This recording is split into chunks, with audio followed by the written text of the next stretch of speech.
వచ్చేసింది ఆది శ్రావణం షాపింగ్ అంతటికి అతిపెద్ద కేజీ సేల్. కేజీ సేల్ తో పాటు up to 61% of 1+1 offers, combo offers ఇంకా మరెన్నో. CMR shopping mall. Social media దిగ్గజం మెటా చరిత్రలోనే అతిపెద్ద ఎదురు దెబ్బ తినింది.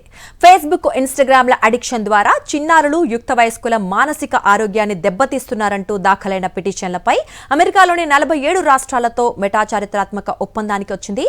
ఏకంగా $17.1 బిలియన్, అంటే సుమారు 1,43,000 కోట్లు జరిమానా చెల్లించేందుకు ఒప్పేసుకుంది.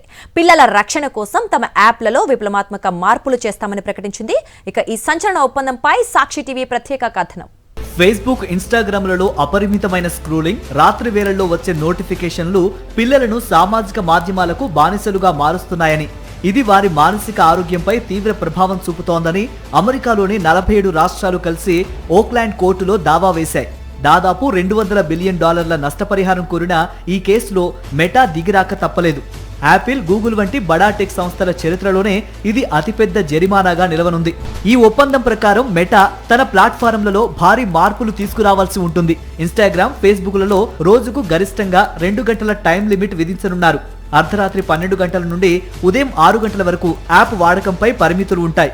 అలాగే రాత్రి 10 గంటల నుండి ఉదయం 7 గంటల వరకు నోటిఫికేషన్లు పూర్తిగా నిలిపివేయబడతాయి. వీటితో పాటు బ్యూటీ ఫిల్టర్లు, లైక్ కౌంట్లను తగ్గించేలా కొత్త ఫీచర్లు రానున్నాయి.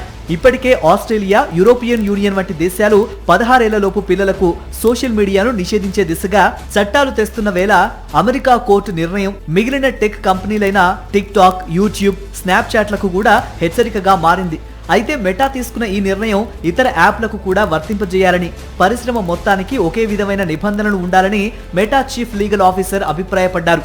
చిన్నారుల భద్రత, మానసిక ఆరోగ్యం విషయంలో రాజీ పడేది లేదని అమెరికా రాష్ట్రాలు స్పష్టం చేశాయి. మరి 1,43,000 కోట్ల భారీ జరిమానాతో పాటు రాబోయే ఈ కొత్త నిబంధనలు సోషల్ మీడియా ప్రపంచంలో ఎలాంటి మార్పులు తెస్తాయో వేచి చూడాలి.